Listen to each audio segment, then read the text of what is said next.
Je suis ravie d'être là avec vous aujourd'hui pour cette table ronde qui va parler de la lecture et de l'intelligence. Lire de la science-fiction rend-il plus intelligent? Ma foi, nous allons explorer cette question avec nos invités, dont l'intelligence ne pose même pas question. On a des gens brillants sur la scène. Je vais vous les présenter rapidement. Nous avons tout d'abord Laurent Klötzer. Bonjour. Bonjour. Qui vient de recevoir le Grand Prix Imaginaire cette année et le prix du lundi et le Rosny Né, rien que tout ça, pour son ouvrage Anamnèse de Lady Star. Techniquement, je n'en ai reçu que la moitié. Et il me dit effectivement qu'il n'en a reçu que la moitié, puisque le roman a été écrit en compagnie de mon épouse, qui n'est pas présente, mais qui partage l'autre moitié du prix. Mais à la maison, on arrive à réunir les deux moitiés ensemble. Donc voilà Laurent Klötzer. J'ai l'immense plaisir de vous présenter Jo Walton, qui est multi-primé. Alors je vais essayer de ne pas en oublier un, mais le British Fantasy Award, le Hugo, le Nebula, pour son ouvrage Morwena, qui vient de sortir en français, qui est sorti cette année en français, et dont je vous recommande vivement la lecture si vous n'avez pas encore eu l'occasion de le découvrir, et dont un autre ouvrage va sortir prochainement, en 2015. En anglais, ce titre Farthing, et en français, ce sera Le Cercle de Farthing. Voilà, Jo Walton avec nous aujourd'hui, et nous la remercions vraiment d'avoir fait le trajet pour venir participer à ces Utopiales. Et puis enfin, Jean-Marc Ligny, auteur prolifique s'il en est. J'ai essayé de compter et puis j'ai arrêté. qui travaille essentiellement, je crois que tes romans portent beaucoup sur les romans apocalyptiques. Tu aimes bien les choses catastrophiques et tu travailles beaucoup sur l'écologie. Et donc, oui. Ah, ton métro marque pas?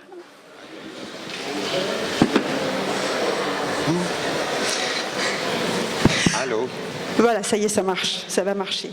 Okay. Et qui a reçu de nombreux prix pour AquaTM et qui vient de recevoir l'année dernière le prix européen des Pays de Loire pour Exode. Et donc nous allons, avec ces gens brillantissimes, multiprimés, aborder la question de l'intelligence et de la lecture de la science-fiction. Alors, on aurait pu poser la question, est-ce qu'on peut être un lecteur de science-fiction et être bête? Certains m'ont affirmé hier soir que si la science-fiction rendait intelligent, ça se saurait. D'autres pourraient se poser la question de savoir si l'intelligence et la science-fiction sont forcément liées. Moi, j'ai envie, face à un panel pareil, de poser une question légèrement décalée, c'est-à-dire de leur demander si leur parcours de lecture a eu un impact sur leur personnalité et sur leur intelligence. Donc Laurent, pourrais-tu commencer en nous racontant un peu ton parcours de lecture en science-fiction, bien sûr, et est-ce qu'il a contribué à la construction de ton intelligence, de ta personnalité, et globalement, qu'est-ce qu'il t'a apporté?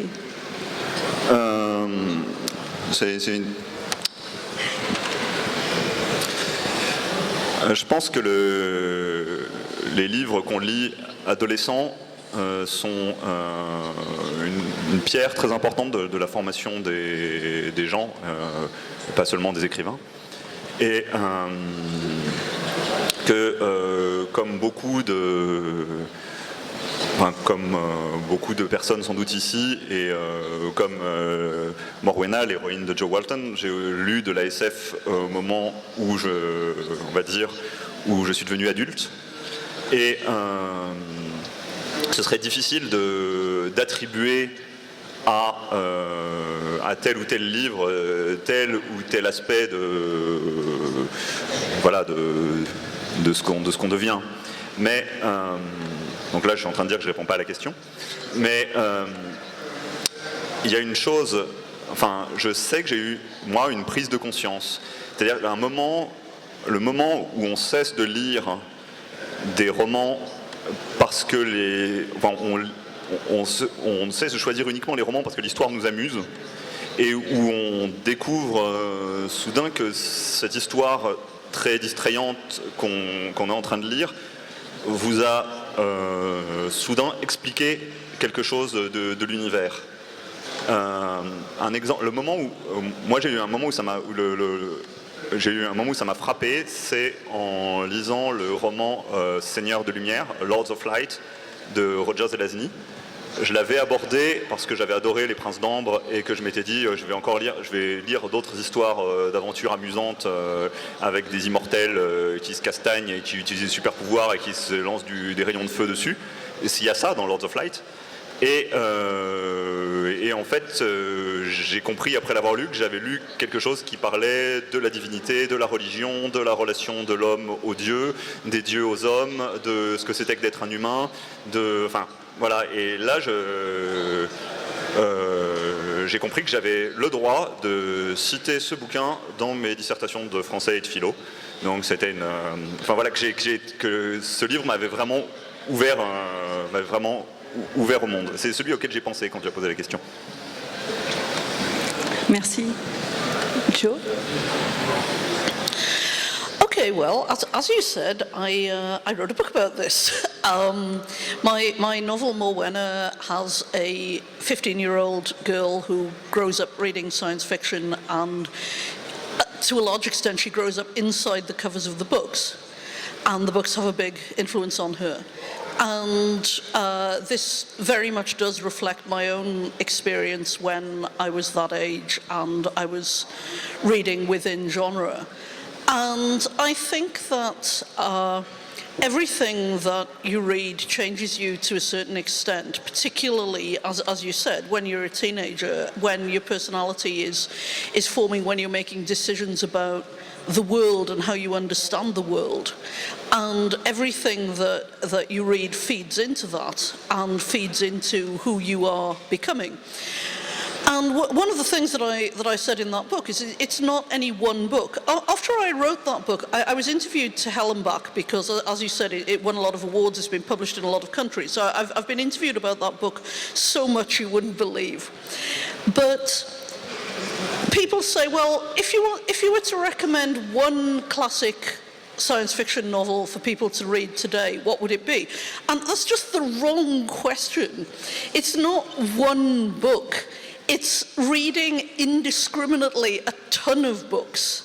And if science fiction does make us more intelligent, I don't think it makes us more intelligent, but I think it makes us more flexible and more able to cope with different futures and things happening that you didn't expect and new things coming along.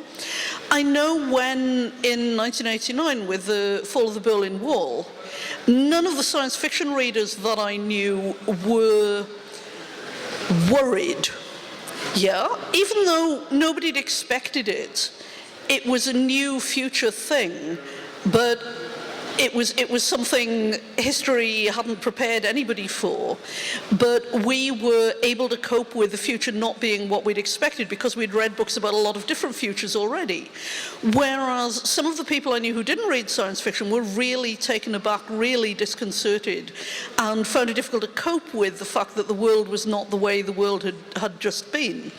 And I've seen this also with people's own lives. I think the way that science fiction readers cope with things like divorce is better because they don't only see one possible pattern for their own life, because they've read about a lot of different futures, not just one future, but a lot of different flexible futures and a lot of different things.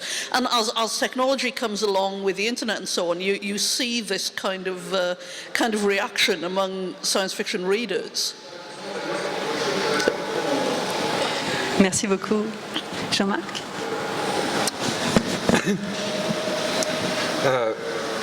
Je pense que, pour moi, la science-fiction, je ne sais pas si elle rend forcément plus intelligent, mais en tout cas, ce dont je suis sûr, c'est qu'elle rend plus ouvert. Parce que je pense que c'est peut-être la seule littérature actuellement qui donne une telle ouverture au monde. Comme juste vient de le décrire Joe Walton, on a tellement d'avis et de multiplicité d'expériences du monde dans cette littérature que forcément on ne voit plus la réalité par le petit bout de la lorgnette, je dirais, que peut donner ce qu'on voit tous les jours à la télé, les actualités ou même la littérature mainstream, qui va toujours donner qu'un petit aperçu du monde, de soit la propre expérience de l'écrivain, soit le milieu dans lequel il vit. La science-fiction, c'est quand même une littérature qui s'occupe d'univers, a priori, qui refait le monde sans cesse. Dans tous les bouquins, la SF refait le monde. Et moi, je sais que mon approche de la science-fiction, moi, je suis tombé dedans quand j'étais petit. Hein. Ça a été à 8 ans, à l'âge de 8 ans, que j'ai lu mon premier livre de science-fiction. Bon, j'avais déjà lu Jules Verne avant, mais pour moi, c'était plus du roman d'aventure, quoi. J'imaginais pas que ça pouvait être de la science-fiction, Jules Verne. Et à 8 ans, j'ai lu Le sang des astres de Nathalie Henneberg, dont je ne me souviens plus, sauf du flash qui se produit dans ma tête à ce moment-là. Et tout d'un coup, le monde a été plus grand.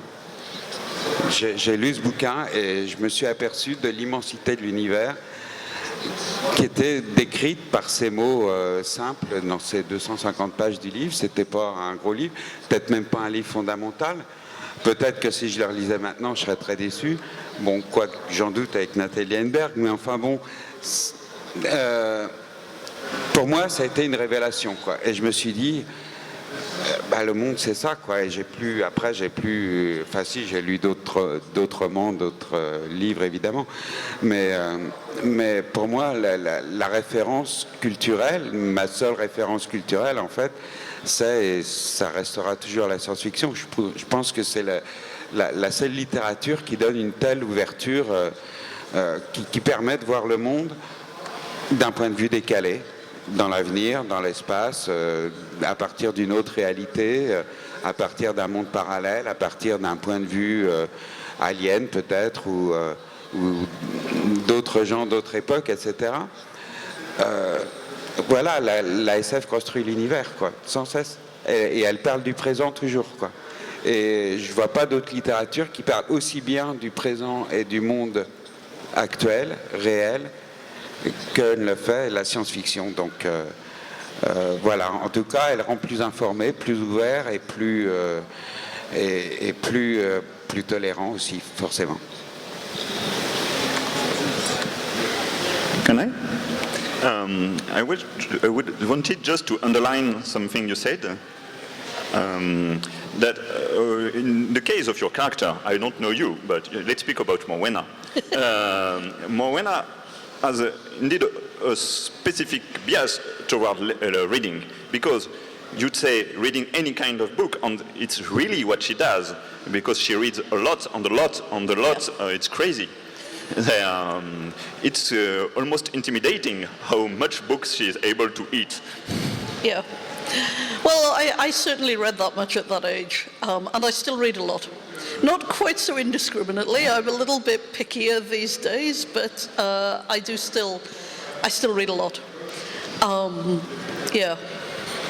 I thought what you said about reading one book and having it sort of expand the universe like that's also very much my experience reading at that sort of age.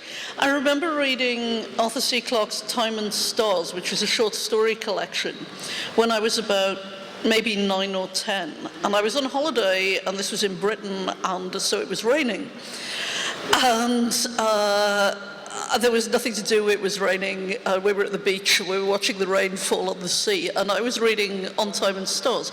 And each story in that book just seemed to make the world bigger. It just seemed to give me more things to think about. It was as if each one sort of blew the top off my head. And you can't have that reading experience when you're 50, you just can't. Or it's very rare. But when you're a kid, that's just a wonderful, wonderful thing. It makes more space in your brain, it expands your brain. And now, mostly, when I read things now, even, really good science fiction things, I think, oh, that's a really good example of a science fiction thing. That was a fun book. I enjoyed that. That's doing that really well. But I don't get that same sense of, my ears falling off. Though actually, I did recently, there's a new writer called Ada Palmer who is going to be published by Tor next year. And I've read the first, she's got 4 4 books in a series, and the first one is called Dogs of Peace. And I've read the first 3, and they did have that effect on me that I used to have when I was a teenager of making my head feel bigger, you know, making my ears fall off and sort of just blowing my mind in that particular way.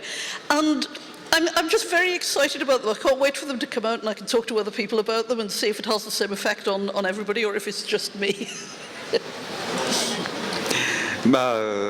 Je découvrirai, effectivement. Moi, je pense que vous avez raison en disant que à 40 ou 50 ans, on ne peut pas avoir ce même sense of wonder en fait, qu'on découvre quand on est enfant ou adolescent, parce qu'on a déjà une analyse du monde, on a déjà une façon de voir les choses qui peut être modifié par la lecture. Moi, je découvre toujours des bouquins merveilleux. Je découvre toujours des auteurs qui me font voir les choses autrement. Mais ça va être un plaisir intellectuel, en fait, parce que on a déjà notre opinion du monde et on sait déjà ce que nous fait la science-fiction. Donc, on va se dire, ah tiens, tel auteur... sa façon de mettre en scène ses personnages ou de voir le monde, c'est innovant, c'est nouveau, et ça va être un plaisir intellectuel. Quand on est ado, moi je me souviens donc de ce livre à 8 ans, je me souviens des claques que j'ai pris en découvrant par exemple Philippe Cadic, je devais avoir 13 ou 14 ans, et là je me suis rendu compte que la réalité n'était pas ce qu'on croyait, quoi. Tu es un cas un peu spécial, parce que tu es un auteur, donc tu connais le truc, tu sais comment. Maintenant, quand tu lis, tu vois le truc du magicien. Pas toujours, j'imagine, mais tu dois comme souvent les voir. Si l'auteur est pas très bon, on voit les ficelles, effectivement. Quand l'auteur est bon et qu'il surprend, moi, moi ça me sidère toujours. De me laisser entraîner par une histoire et puis tout d'un coup d'arriver au cliffhanger, quoi, et de me dire tout ça, ça voulait dire ça, on est arrivé à cette conclusion, c'est totalement surprenant, quoi, et ça c'est la qualité de tout bon auteur. Effectivement, un auteur moyen, on voit, il va nous entraîner comme, je dirais, 90% des films hollywoodiens de science-fiction. On connaît la fin déjà dès les 5 premières minutes et puis on voit toutes les ficelles de l'histoire. Il y a quelques ovnis dans la matière, tant au cinéma qu'en littérature. Et voilà, c'est ceux-là dont on se souvient. Moi, c'est d'auteurs comme Philippe Cadic, comme Cordwainer Smith, comme... Andreas Eshbar avec les milliards de tapis de cheveux, comme des auteurs qui ont modifié mon esprit et ma vision de voir les choses. Et ça, moi, je pense, ça c'est la merveille de la science-fiction, du fantastique aussi, dans une moindre mesure, mais une mesure quand même, de modifier notre vision du monde. Moi, c'est un auteur c'est Christopher Priest. C'est quelqu'un, je l'ai découvert tard. Christopher Priest. Et comme on dit, j'ai la mâchoire qui est tombée. Il s'est passé quelque chose. Je me suis dit, il fait quelque chose d'incroyable. Et maintenant, le monde n'est plus le même. Yeah, as a writer, I really value authors who can still have the magic and still catch me up in the story, so that if I stop halfway through, I can't tell you what's going to happen in the second half. I find very often, with movies, but with a lot of books as well, even if I can't tell you the plot, I can tell you where the beats are going to fall. In the second half of a story, and if you get something something I can't analyze is really valuable to me now. That's a very, very exciting thing to discover. But I want to be caught up in the magic of the story. I want it to take me away. I don't want to be analyzing it all the time, but sometimes I can't help it. J'aimerais bien vous poser une question en tant qu'auteur maintenant. Quand vous écrivez, vous, est-ce que vous avez dans vos projets d'écriture l'envie d'influer sur la personnalité de vos lecteurs? Est-ce que ça influe sur votre écriture? Est-ce qu'il y a un projet de cette sorte-là dans votre écriture? Moi, je me posais la question au sujet de Jean-Marc.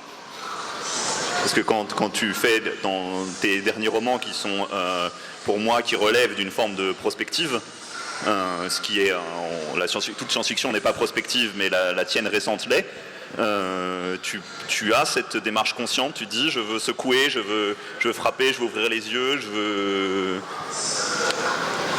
Laurent, tu n'échappes pas à la question. Je dirais, d'une certaine façon, dans ma motivation de départ. Quand je prépare l'histoire, que ce soit Aquathem ou Exode, je sais que je parle d'un sujet sensible qui parle aux gens, bon, qu'on vit maintenant au quotidien, qui est le changement climatique. Donc forcément, c'est un sujet de société qui est prégnant et qui touche chacun au quotidien et au cœur des gens, quoi. Donc j'ai effectivement la motivation... Bon, quand je parle de la fin de l'humanité ou de la société, du moins dans Exode, je sais que je vais certainement choquer ou heurter ou interpeller un certain public. Ça marche. Mais une fois, quand je suis dans l'histoire, quand je suis en train d'écrire l'histoire, là, j'y pense plus du tout. Là. En fait, je pense plus à moi. Je suis le plus moi, quoi. Enfin, dans les meilleurs moments, c'est ces instants de grâce qui font que pour moi, le métier d'écrivain, c'est un des plus beaux métiers. Bon, il y a les heures de galère et de manque d'inspiration aussi, bien sûr, mais il y a ces moments de grâce où je m'oublie en tant qu'auteur, j'ai plus l'impression d'écrire, j'ai l'impression de voir mes personnages vivre leur vie dans l'écran, avec des mots, évidemment, et j'ai pas conscience de noircir des pages et des pages. Et des fois, je suis surpris du résultat, je suis surpris de leur réaction, je suis surpris de voir où eux me mènent. Même si j'ai... pardon. Même si j'ai prévu un plan au départ, bon, le plan, mes personnages se font un plaisir de me le détruire. Et je les laisse faire assez volontiers, parce que ça me prouve qu'ils sont vivants et qu'ils vivent leur propre histoire, quoi. Et ça, là, il n'y a plus de démarche intellectuelle, en fait. Dans mon écriture, il n'y a plus de démarche intellectuelle. Elle se fait en amont, dans la préparation des livres, mais pas au niveau de l'écriture. Je ne vais pas me dire, tiens, un tel va dire telle chose pour signifier ou faire porter tel message. Il n'y a pas de message, quoi. Il dit ce qu'il pense. Et des fois, je suis même pas d'accord avec lui. Des fois, je suis pas d'accord avec mes personnages. Mais c'est leur vie, quoi. C'est leur vie, je la respecte. Alors là-dessus, je peux parler d'un livre en particulier. Quand Laure et moi, nous avons eu l'idée de Clear, qui est Clear, c'est un livre que nous avons écrit qui parle de type en costume blanc qui travaille dans une très grande entreprise. C'est ce que c'est de la science-fiction. Il y a des choses un peu de science-fiction dedans. Il y a une ambiguïté de toute façon sur quand ça se passe et voilà, sur le contexte général de l'histoire. C'est volontaire. Je sais qu'on avait envie de faire ressentir quelque chose on avait senti et qu'on trouvait indicible directement. Quelque chose qu'on ne peut pas dire avec tu vois, c'est ce sentiment qu'on a quand. Non, une partie des expériences humaines ne sont pas de cet ordre-là. Et dans le cas de Clear, c'était quelque chose qui avait attrait à la manière dont les gens se dédiaient à leur travail, à la manière dont les gens dont des gens peuvent rentrer dans une compétition pour l'excellence, à la manière dont tout ça rejoint une forme pervertie de mysticisme.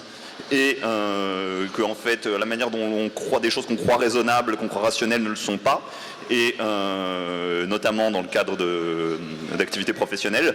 Et on s'était dit, ça, il faut que le but du livre, ça va être de capter quelque chose comme ça que nous on a senti, qui nous a paru intéressant et dont on aimerait que quand les lecteurs le lisent, ils fassent oh. I'm more like Jean-Marc. In advance, I will be thinking about thematic things, and I'll be thinking about how a reader will react, maybe. But when I'm actually writing, there's nothing further from my mind than the reader, and there's nothing further from my mind than me.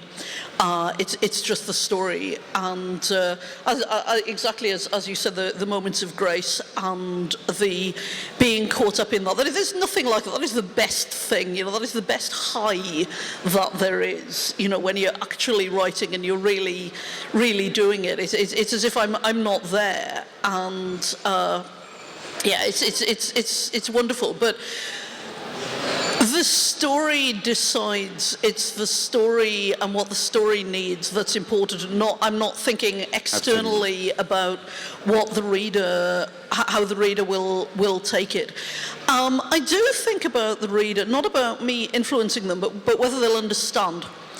And I think a lot about making sure that the reader will understand, so that I'm thinking about what knowledge they're going to be bringing to it, and making sure that I'm giving them the information. And I use my live journal for this to a certain extent. I'll say, do you know what a certain thing is? Or can you explain to me what a certain thing is? And if everybody's explaining it wrong, or they don't know what it is, then I'll know that I've got to explain that in the text before the bit that I've got to, that I've got to go back and explain what habeas corpus is. You wouldn't believe how many people don't know what habeas corpus is. And you need to know if the reader's going to know that and be worried about it, because to a certain extent, you do want the reader to care.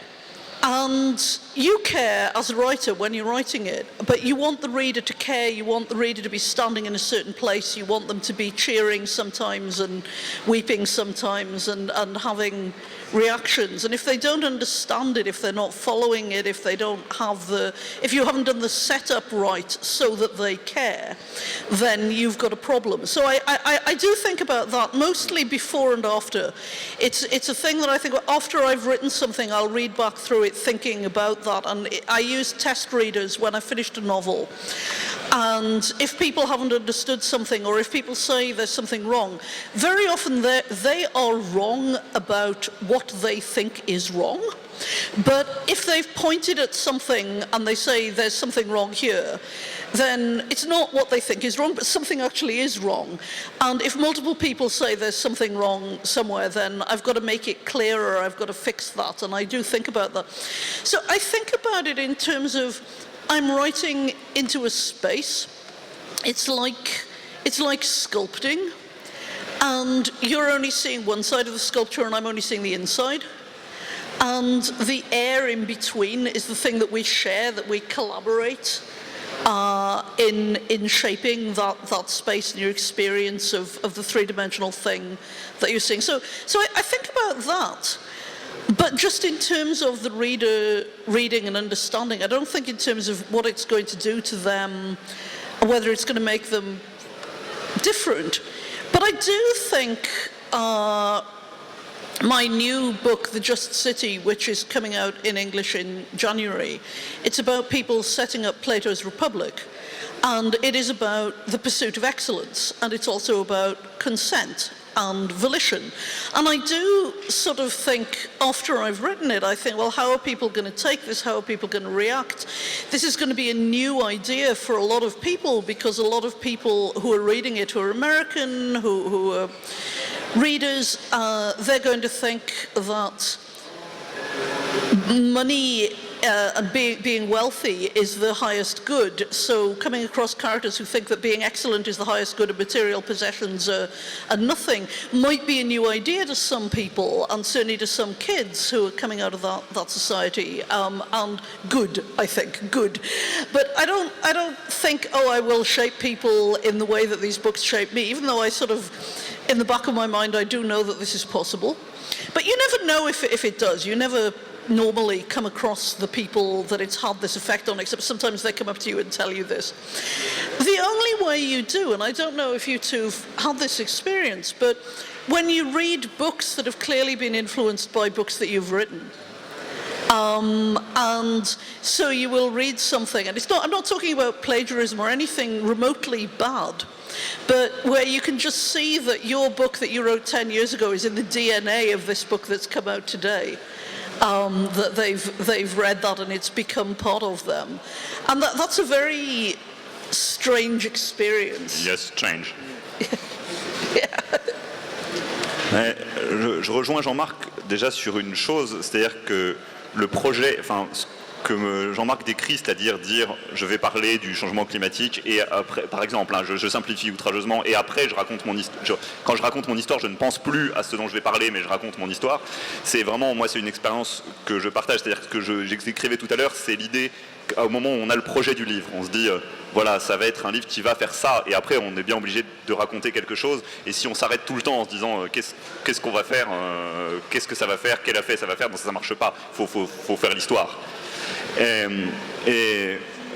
Concernant les questions de clarification et de compréhension qu'a expliqué Joe, moi j'ai eu une expérience récemment que j'ai trouvée très amusante et que j'avais jamais vécue auparavant. Je n'ai jamais écrit pour la jeunesse, mais cet été j'ai écrit une histoire pour mes filles qui sont des petits enfants, et c'est en pensée, enfin comme travail, ça m'a vraiment ouvert les yeux sur ce que c'était que de comprendre à être clair. Être clair sans être ennuyeux, que les choses ne soient pas comprises de travers, parce que là, avec des enfants, on sait qu'on va marquer et qu'on touche. On sait qu'on va marquer et qu'on touche à des choses qui peuvent les influencer. Donc, faut en bien ou en mal. Donc, on a vraiment envie que finalement qu'elles comprennent, qu'elles arrivent à rentrer dans l'histoire, qu'elles arrivent qu'elles aient du plaisir à suivre, qu'elles ne soient pas perdues dedans. Et c'était vraiment un exercice extrêmement stimulant pour moi. Jean-Marc nous rejoint tout de suite. J'ai envie de rebondir sur tout ce que vous avez dit, mais en basculant de point de vue. C'est-à-dire qu'on a un peu exploré la façon dont la lecture pouvait modifier notre intelligence, quelle qu'elle soit, et jouer sur notre personnalité. Vous nous avez remarquablement parlé de la volonté de l'auteur, d'une façon ou d'une autre, d'agir sur son lecteur. Est-ce que vous pensez qu'il y a un certain nombre de caractéristiques, est-ce que l'ensemble de ces deux éléments fait qu'on pourrait dégager un certain nombre de caractéristiques du lecteur de science-fiction? En tout cas, le fait de discuter avec quelqu'un, est-ce que vous avez une intuition en discutant avec lui qu'il est lecteur ou pas de science-fiction? Est-ce que vous avez ça des idées par rapport à ça? Est-ce que c'est une question qui vous semble pertinente déjà? D'abord, je me méfie beaucoup des livres qui prétendent agir sur moi, et je n'ai pas envie d'agir sur le lecteur. Lui faire ressentir quelque chose, faire transmettre quelque chose, oui. Agir, ça me ferait peur, moi. Ensuite, le lecteur de science-fiction, je trouve qu'on lui...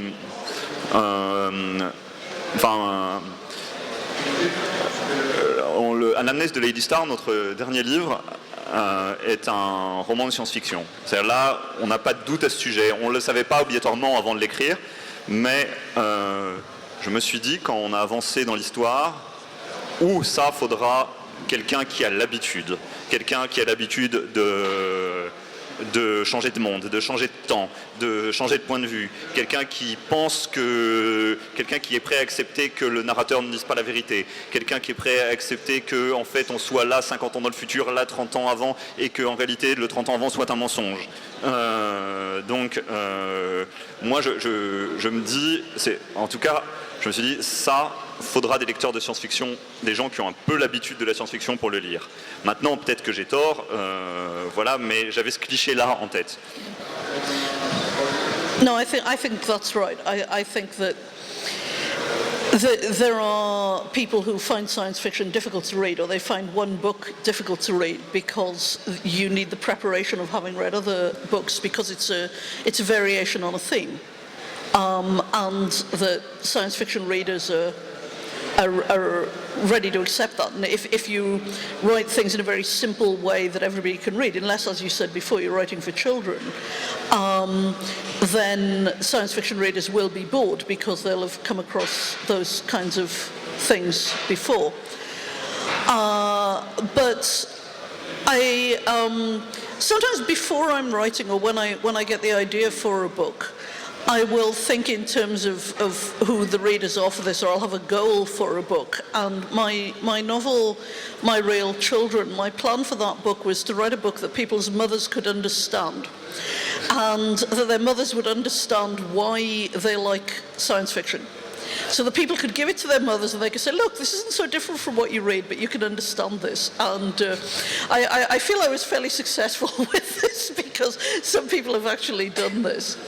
But that's actually a rare example of me thinking about a particular kind of reader. I don't know, what did you ask me about being persuasive? No. Je n'avais pas pensé à offrir Morwena à ma mère, mais... Well, I don't know about Morwena. You could try. On s'interrogeait sur la posture du lecteur et si on pouvait caractériser le lecteur de science-fiction, et si toi, quand tu rencontrais quelqu'un, tu pouvais identifier s'il était lecteur ou pas de science-fiction, et si tu y étais attentif.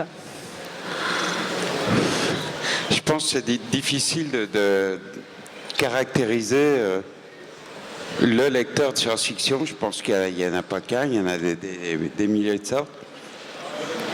Bon, moi j'ai ma propre expérience de lecteur de science-fiction. Je baigne dans ce milieu depuis mon enfance maintenant. Donc je pense que j'en connais une grosse partie je dirais pas des clichés, mais des façons, des process en fait. Des process, je peux reconnaître des astuces, des fois dans des romans que je lis, qui proviennent d'autres auteurs, des références culturelles aussi beaucoup. Je pense que les fans de science-fiction ont tous plus ou moins les mêmes références culturelles, donc vont prendre plaisir dans telle œuvre ou tel film, telle bande dessinée, etc., de trouver des allusions à d'autres œuvres, à d'autres films, à d'autres romans, etc. Ça, c'est le niveau de lecteur, le niveau de lecture des fans de SF. Mais je pense qu'un bon roman de SF doit aussi pouvoir s'adresser à des gens qui n'en ont jamais lu et qui vont y trouver autant de plaisir, y apprendre des choses peut-être, y acquérir des connaissances, ou en tout cas se poser des questions. Et que bon, le second niveau de lecture réservé aux fans ne doit pas être indispensable à la compréhension de l'histoire. Sinon, on est des fans qui s'adressent à des fans.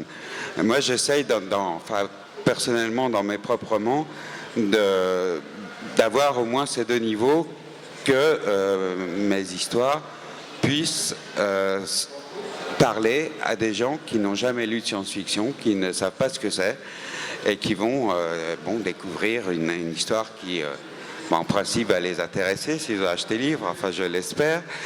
Et puis où ils vont peut-être apprendre des choses, ils vont peut-être avoir une nouvelle vision du monde. Et puis, d'un autre côté, le fan de SF qui en lit depuis son enfance va découvrir dedans des subtilités, des allusions, des techniques narratives ou des astuces propres à la SF qui vont le réconforter dans son attitude de fan. Mais voilà, le lecteur de base non SF ne doit pas non plus se sentir frustré en disant « je comprends rien à cette histoire, j'ai l'impression qu'elle ne s'adresse pas à moi, qu'elle s'adresse à des spécialistes ». Ça, c'est une mauvaise approche, je pense. Alors, moi, j'ai une expérience intéressante dans Clear, le premier roman qu'on a écrit en collaboration avec Laure. Comme j'ai expliqué, c'est une histoire qui prend comme cadre comme des cadres, des gens qui travaillent pour une multinationale, qui ont des ordinateurs, qui suivent des projets, qui font des présentations sous PowerPoint. Je m'étais dit, ah ouais, celui-là c'est bien, on n'est pas obligé de le publier en SF, quelque part c'est de la littérature blanche, c'est du mainstream, et parce qu'on parle de choses qui existent, ça transmettait des expériences de gens qu'on avait connus, de gens qu'on avait vécus et tout ça, de choses qu'on avait vécues et des gens qu'on avait connus, et à ce moment-là on l'a fait lire à un adulte de notre famille, quelqu'un qui n'est pas lecteur de SF, en disant bah ça on lui a dit ça pourrait t'intéresser, tu vois on a écrit ça et tout. Puis la personne l'a lu, puis m'a dit c'est encore un de vos univers de science-fiction. Je n'ai pas pu rentrer. Et là, je me suis dit mais non, ce n'est pas de la science-fiction, c'est notre monde, c'est des choses qui existent en vrai. Oui, on a un peu fantasmé, on a rajouté, on a nommé des choses, on a changé les noms, mais les expériences de vie qui sont dedans, on a essayé de choisir quelque chose qui n'est pas, on n'est pas dans le futur, on n'est pas. Et là, je me suis dit qu'il y avait, d'abord que la publication en collection de SF finalement n'était pas absurde, et ensuite qu'à ce moment-là, il y avait effectivement cette souplesse au moins d'accepter un autre point de vue sur le monde, parce que c'est clair que le roman n'avait pas été écrit dans le principe de s'adresser, je sais pas, à un public qui n'était pas au courant, qui n'avait pas vocation à être pédagogique sur le monde qu'il décrivait. Mais par contre, il disait, le but c'était de changer un peu le regard, de décaler le regard et de dire, regardez comment on peut regarder ce monde-là, ce monde du travail-là, cet univers-là. Et ça, quelque part, c'est une démarche de SF. I think it's an angle of looking at the world. Yesterday, a friend of mine said, look at those ghosts that they've got up above there, if you look up. And I said, oh, I thought they were jellyfish. And I think both of those are science fiction ways of looking at the world. If you just thought that they were lampshades, that would be a very mundane way of looking at the world. But if you can see them as supposed to be a ghost or supposed to be a jellyfish, you've got that imaginative inquiry that science fiction readers bring to things. And they're just as happy to see a lampshade as a ghost or a jellyfish. A giant jellyfish floating, which I think is much scarier than if it's a ghost, actually. And that's a sort of attitude that we have and we share when we come across the real world. And your friend who couldn't read the perfectly normal geeky book didn't have that attitude. He would be saying, lampshade, lampshade. What do you mean, ghost or jellyfish? It's a lampshade. And I do think that attitude is something that is formed by our expectations, our youth reading, and the way that we encounter the world. And we want the world to be fantastical. We want it to have interesting answers to questions. We're excited about the future. We're excited about things. And we don't want boring answers. We want the fun answers. We don't just want it to be a lampshade. And I think that the reader who has that "it's a lampshade, what are you talking about" attitude is never going to be able to get with reading a science fiction book, even if it doesn't have anything scary, any faster than light, anything, just because of the attitude to the world that it will have in terms of what answers you might have. And I always say this, but all fiction is about human nature. But it's more interesting if you can contrast human nature with artificial intelligence or alien nature or historical person's nature than if you're only talking about human nature in 2014. You know, that's relatively small number of possible answers rather than relatively vast number of answers. Comme il nous reste très peu de temps, le temps passe très vite. Est-ce que du public dans la salle aurait quelques questions à poser à nos invités? Est-ce qu'il y a des questions? Moi, je voudrais juste rebondir un peu sur ce qu'a dit Jo, que vous avez parfaitement raison et vous résumez par votre histoire d'abat-jour, de fantômes et de méduses exactement le point de vue qu'apporte la science-fiction par rapport à la littérature mainstream, c'est-à-dire d'ouvrir le champ infini de l'imaginaire et de donner à voir le monde avec un œil absolument neuf et simplement d'enlever les ornières qu'on a. Non, c'est pas des ornières, comment on appelle ça? Des œillères. Les œillères, voilà, pardon. J'ai un trou de vocabulaire. Les œillères qu'on a devant les yeux qui nous font voir le monde d'une façon étriquée. Et le monde dans lequel on est maintenant, je veux dire, qui est rempli de téléphones portables, de communication instantanée, de drones, de nanotechnologie, de manipulation de l'esprit de toutes sortes, etc. Ce monde a été quelque part préparé par les auteurs de science-fiction. En tant qu'auteur de SF ou lecteur de SF, on n'est pas surpris par ce qui se passe actuellement. Quelqu'un qui n'en a jamais lu, bon, peut ne pas être surpris parce qu'il est dans le flux de l'évolution, mais il peut être déconcerté en tout cas. Il peut être déconcerté de voir qu'il y a tellement de technologies incroyables actuellement, et des fois très ludiques, des fois très marrantes, des fois très intéressantes, des fois très menaçantes, et que tout ça arrive si vite. Les auteurs de SF ont déjà pensé à tout ça, hein. Même si ce n'est pas des prophètes, même s'ils n'imaginent pas l'avenir. Je ne pense pas que les auteurs de science-fiction aient tellement imaginé la place que prendraient, par exemple, les téléphones portables et toute leur extension actuelle dans notre monde quotidien. Mais néanmoins, ils ont imaginé ce que pourrait être un univers interconnecté, par exemple, d'une certaine façon.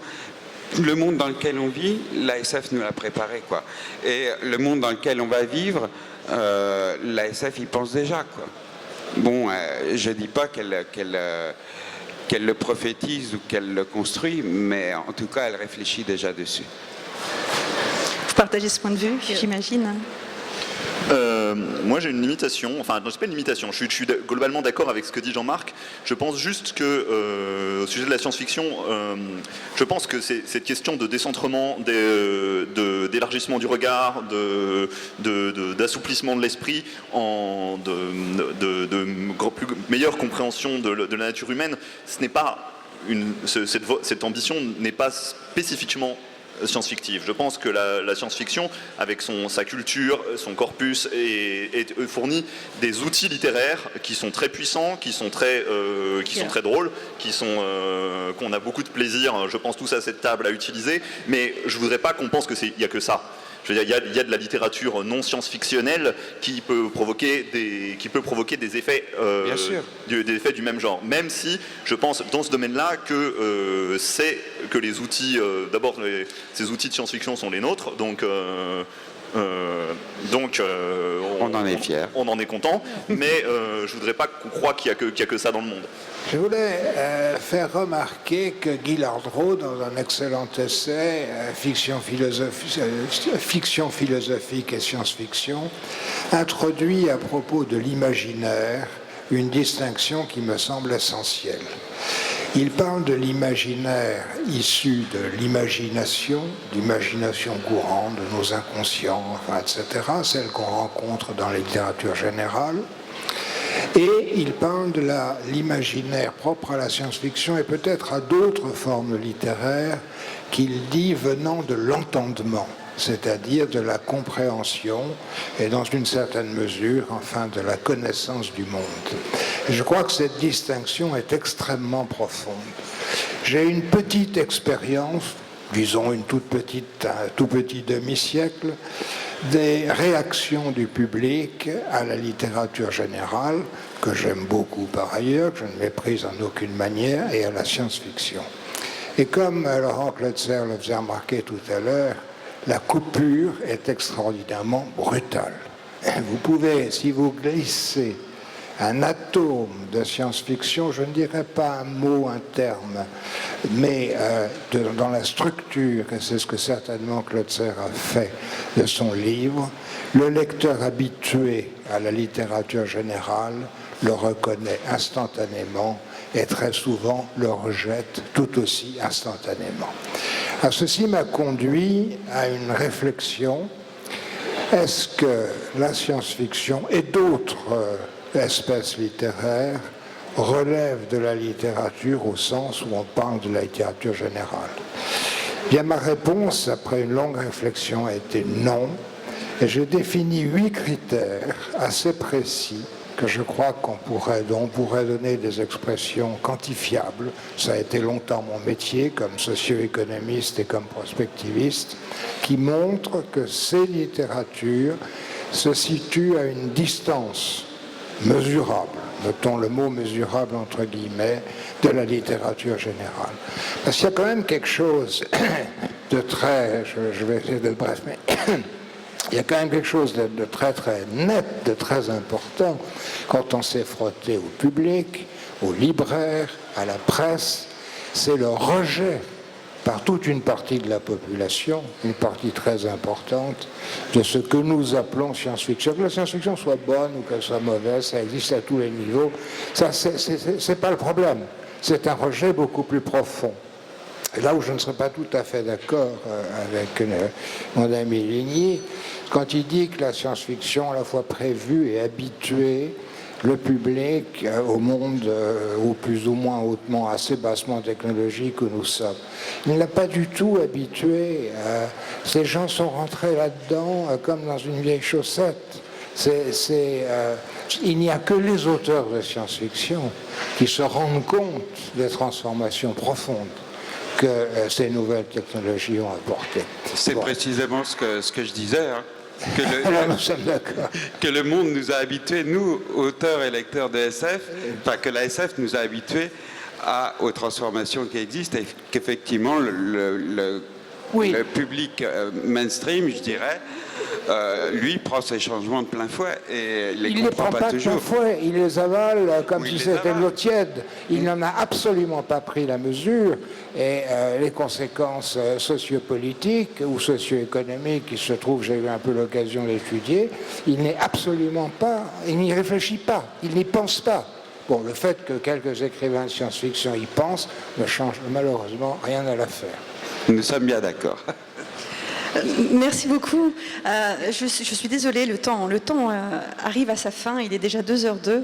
Je propose, si vous voulez poser d'autres questions, parce que j'ai vu quelques mains qui se levaient du coup, de poser les questions directement à nos auteurs qui seront en dédicace tout de suite après à l'espace librairie qui est juste à côté. Je pense qu'on peut les remercier très chaleureusement pour cette table ronde.